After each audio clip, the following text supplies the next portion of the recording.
Welcome to the Mom Talk Show, where we believe that being an informed mom is key to recognize problems at an early age. As a mom in today's world, facing challenges can be overwhelming, but having the right support can make all the difference. Our mission is to provide helpful and trustworthy information to support you on your parenting journey. Welcome to Mom Talk, the talk show for mom. I'm Genevieve Calla, and today we are going to be talking about I can't afford my mortgage, what do I do? And I have with me Angela Calla. Angela is a mortgage expert, she's an author, and she's also a business leader. Welcome, Angela. Thank you for having me, Genevieve. It's amazing to have you. This is our first episode, Well, so we'll set the tone, won't we, darling? Absolutely, absolutely. So I know right now a lot of families have experienced a rise into their mortgage rates, and of course, more payments, like that costs a little bit more money for some families, but also some families are thinking about the renewal is coming. What do I do? So I think it's really important to talk about this with you today because I think we need to plan for this. And where do we start if we are in a situation that we actually can't afford a mortgage? Well, know that you have options. And one of the benefits of having homeownership is having confidence in that. And first and foremost, what you need to take the most reassurance in is there are dozens and dozens of lenders in Canada. And each lender that we can think of as an individual only has 2 or 3 options. So maybe you feel discouraged because you went to your lender and you're up for renewal and you got an interest rate that is 3 or 4% higher than what you were expecting. And you think, well, what are my options? Well, the first option that you have is to extend your amortization. And that will reduce the payments as we go through this snapshot in time. Another way that families are working together is the parents are looking at potentially giving prepayment amounts to families to help them in order to bring the original mortgage amount down so they can take advantage of that. Or you can look at a completely different mortgage structure. And if a first mortgage isn't the best option for you and you need to stay with your existing lender, maybe topping up with a second to help you navigate these different times. Because not only are we all faced with rising interest rates, and it doesn't matter if you're a renter or an owner or what stage you're in life, we have increased costs everywhere. So don't be discouraged. Know you have options and know that just because one option doesn't work or doesn't appear to be what you wanted to hear, know that you have several to explore. Just like when plan A doesn't work out, there's many other letters in the alphabet. I know there's a lot of other options that the banks are offering. Can you go over some of those options? Yes, some of the banks are offering extended amortizations. Some of the banks are extending lines of credit to be able to cover shortfalls. And some of the banks are going to be more firm than others. And when that comes to fruition, it's time to look at your overall budget and see what is applicable to you. While we are all in the same economic storm, we're all equipped differently in our own financial circumstances due to where we are in motherhood, where we are with our parents, where we are in our income. And so combining all those factors, there's several different lifestyle mortgages that will be more applicable to you depending on your specific life stage. And it's not until you actually get that ability to speak to someone independent that doesn't have a bias of where you're going to go that you can kind of have that reassurance that you can take your power back and really look at everything to see what's best for you. Is it best to switch lenders? Is it best to stay where you are? Is it best to look at a family planning option, which includes other members of your family? Do you need a co-signer to come on board? Do you need your parents to help you with a prepayment? You know, there are so many different options and there's not a one size fits all, but I can assure you, you have options. So I have heard some people start renting their home instead of selling it and going to live maybe with their family for a short amount of time. Mhm. And also I've heard some families are renewing their mortgage for 1 or 2 years instead of the like traditional 5-year term. What do you think of that?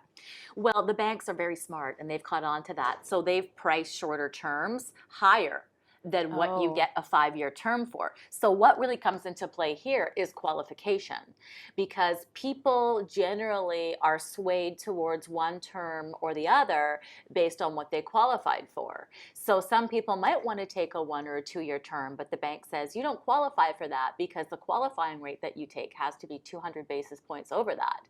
So, a year ago you were looking at a qualifying rate of 4 or 5%, and now you're looking at one at 7 or 8. That makes it nearly impossible to qualify. So that's why the markets change and lenders adapt and we adapt.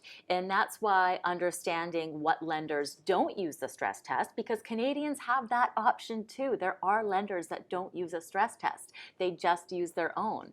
And while some banks are still at 30-year amortizations, there's other banks that Canadians have access to that have 35 and even 40 if that's needed. And remember that whatever you do right now is not forever. This is for this stage and snapshot in time. I can tell you with my experience seeing this interest rate level before, the market changes, you will adapt, and you will get more options down the road. Mm-hmm. I was searching a little bit on that topic, and I found there's a lot of companies that are offering to buy your home if you're stuck. And of course, that's probably at a reduced price. Mm-hmm. Have you seen some of those companies around, and what's your idea, or what's your intake on that? It really depends on the individual. If you are someone where your living space no longer suits your needs, mm-hmm. and you need to hit the reset button, there is absolutely no issue with hitting that reset button. But I may suggest that you want to get the best professionals to help you to make sure that your investment is protected to the best of its ability. And I feel that the only way to do that for certain is to allow it to be on the open market, knowing that over 99% of transactions happen on the open market, and having access to that information is what gives you the power to decide what works for you. And if that's the time to do it, that's great. A lot of landlords are selling rental properties at this time because when their mortgages are up for renewal and their mortgage rates are 2 or 3%, there's no way that the rent that they can gain from that property is going to meet that demand. But then there comes a rental home off the market for someone who is looking to rent and not ready. So there are all kinds of options. And what I know from experience and seeing other economic crashes in my lifetime is that Canadians are incredibly resilient. They will rent out their parking space. They will drive for skip the dishes. They will pick up that extra shift. They will review their budget and decide if it's better for one spouse to take a reduction in hours to get rid of that daycare cost. And so just being really aware of your budget to understand how that works into it. And, Genevieve, I would say that you have to dig even deeper. In my experience, just in the last few months, what we've learned is that, a lot of mothers, especially in today's day and age, we're dealing with children that have all kinds of things that bring us different obstacles to review or different challenges or different areas to navigate. And, we found one family where they had to take a lot of time off work because their child had a disability.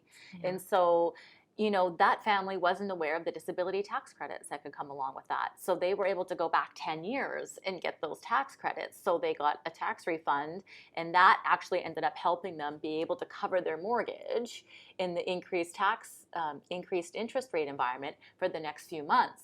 So, it's always just about digging deep, making sure that the professionals that you're working with have a really good idea of the landscape and really aren't just looking at things from surface level.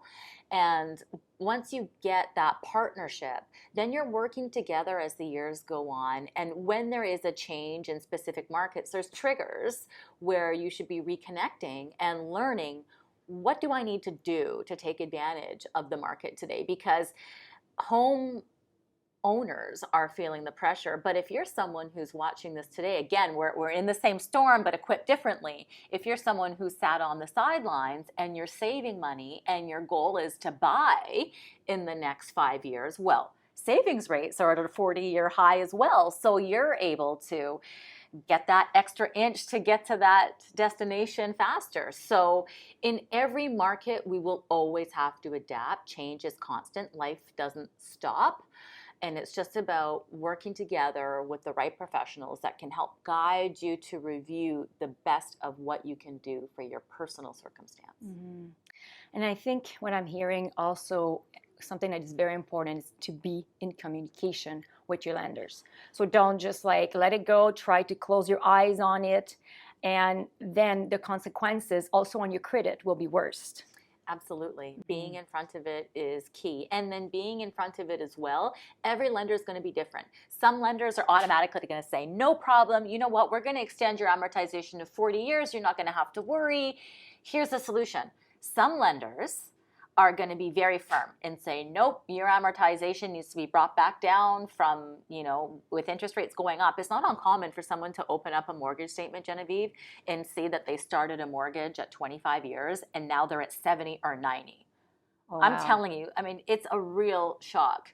And some of those lenders are going to be firm and say, nope, you need to bring your payment to X to bring this to here. And if you know your lender is going to be firm on that stance, then you know right away, okay, I'm going to switch lenders. I'm going to go to a different lender that's going to have this option for me. And every lender is going to be governed differently depending on their individual portfolios and their risk tolerance and what they're looking to do and keep on their books. Some lenders are going to flat out come out and say, it doesn't look like we have an option for you. You should look elsewhere, where other lenders are going to work with what they've got. There's no surprise. There's been acquisition in the mortgage market as well. We just had RBC buy HSBC. We've had several acquisitions over the years, and I've seen it. I've seen new lenders come out, and I've seen other lenders acquire, and that will present its different options for clients. And the best thing about this is people do have a choice.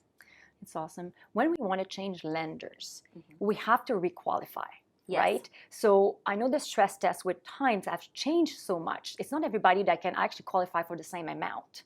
Absolutely. So then you're stuck with your lender. Yes, you are. And that's something to consider. And every lender is different. Some lenders take advantage of that, and other lenders do not. And when you get independent advice, a mortgage broker is going to tell you, you know what, you have the best circumstance where you are, stay put.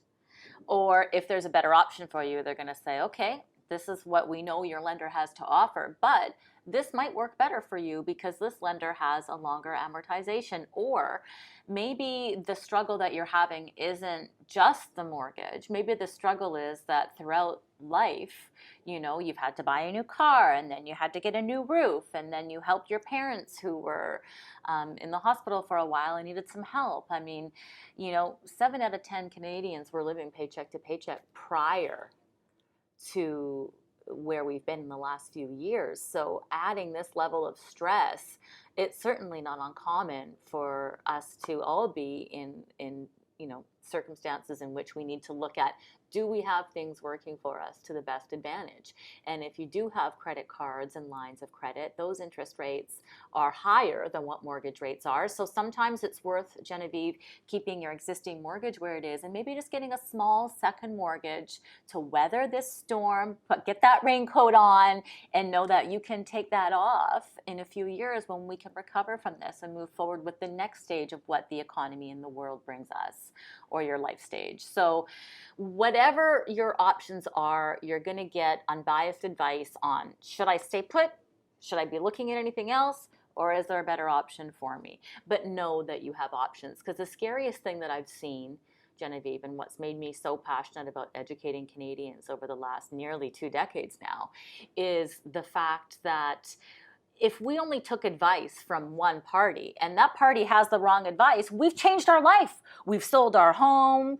We've uprooted our lives, or maybe the opposite. And so it's really critical to make sure that you understand that where you get your advice from really helps you plan and make big life changes. So understanding that you have options, understanding there is a place where you can go where you're not being sold something that only works for one place. You're being given options that you select from. You have the power as a consumer. And there's no cost for it because wherever your mortgage is placed, the lender compensates the professional. So it's just really understanding that, because I think the stress comes from, how do I evaluate these options? Everybody's coming to me, maybe I've been banking here for so long, they're so nice, but the most frustration that we actually hear from borrowers is like, oh man, you know, I had my mortgage at this bank, but now that person has moved around everywhere and someone else is with it and they don't know anymore, or they just can't even get the appointment to get the advice. So having that consistency, it's like when you have that really good doctor, Genevieve, you know, and you're so happy to see them because you know that they can just totally help you alongside your journey, and they understand where you're coming from, instead of always having to just kind of deal with things at critical points, like I need something, right? So we're really honored to be able to kind of help people along that journey, to just advise them, hey, stay put, or look at this and consider it. You know, we advise, you instruct as the client. Awesome. I have one more question before I let you go, Angela. I was trying to understand, how does it work when you go to the bank and they give you a rate and sometimes you get a break? Sometimes it's like -1%, sometimes it's -0.5%. And lately I find it's been minus like 0.3%. Like, how does that work? Because it's such a difference between like now and a few years ago. Yeah. Woo. How much time do we have, Genevieve? Well, a quick answer here because we don't have too much time. Okay, that's multifaceted. I'm going to try to break this down in under a minute for you. So 2 things. The lower discounted rate that you get off a posted, that is used against you if you need to break your mortgage, like 7 out of 10 Canadians early. That's a good thing to know. That's a big thing to know. I wrote about that in my book extensively because that's the biggest aha moment that every single Canadian borrower is totally unaware of, because it's also a psychological play by the bank. Like, you're such a great client, go get a rate anywhere else and we'll beat it. Well, you're thinking, I'm a boss, right? Yeah. But that what they're not telling you, and they're not obligated to disclose to you because they only work for that bank, they're not independent, is that that's what they're going to use against you. So that's why you hear some people crying and you hear all these news articles about, my penalty was $40,000. Yes. You know, instead of, if they qualified for it, they could have got a mortgage with another lender and their penalty would have only been 5. So big difference, right? So that's one of them. And then also different mortgages, insured mortgages, uninsured mortgages, fixed rates, variable rates, and the bond market, and where prime is at, all kind of dictate the spread that the lender needs to take off of it and how they price based on personal borrower. So that's why it's impossible to shop for an interest rate online. It is absolutely impossible because there's 30 different factors that go into what is the best mortgage for me. And so far, AI won't be able to do that unless they've actually asked you every single personal detail about your life. And that would take longer than you talking to a professional that can hook you up with that. So that's actually one of the best questions I've been asked, Genevieve. So good on you. Awesome. I'm so happy. I was the one asking that question. Yes, you were. So Angela, you wrote a book. What is the title of your book? The Mortgage Code. Awesome. The Mortgage Code. It's been a great book. And, you know, after being in the media, on television and radio, and being a speaker for many organizations, it was a way for me to be able to share mortgage-related content in a really fun and easy to read way. Some of the best compliments I've gotten is people in their 80s were like, I haven't read a book since high school, and, you know, this is my second language, and it was so easy to understand. Thank you. Good. You know, so that was great. But most importantly, what I'm most proud of that book is every year I select a different charity that gets all the proceeds. And, you know, the first year it came out, we donated to the new emergency room expansion at Eagle Ridge Hospital. We've donated to Access Youth. And it's really brought me out of my comfort zone because I've done a lot of things I never thought I'd do. You know, I ended up singing the anthem at a hockey game. I've just done... I didn't know you're a singer. No, I'm not. But it goes to show you can try to do anything, right? Don't be afraid. Awesome. Get in front of it. Angela, if someone wants to get in contact with you, where can they find you? AngelaCalla.ca, and we'd be happy to help. Awesome. To contact us or to view all our episodes, you can find us at mom-talk.ca. Also, we're available on YouTube at Mom Talk, also at Tri-Cities Community TV, and also on Mom Talk Podcast, formerly Parent Talk Podcast. So if you're an expert and you would like to come on the show, don't hesitate to contact us. Mom Talk would like to thank our generous sponsor, the Tri-Cities Community Television, TELUS Optic TV, and our community partner, La Société Francophone de Maillardville, because sometimes we are going to have some French interviews here. So if you know a mom that would benefit from listening to this episode, we're inviting you to share this episode with her. Always remember, it's important to laugh, keep learning, cherish your village, and be true to yourself. I'm Genevieve Carlefebvre, and thank you for joining us. Visit us at mom-talk.ca to access our podcast library and stay up to date with our latest content. Follow us on social media for more tips, hacks, and inspiration.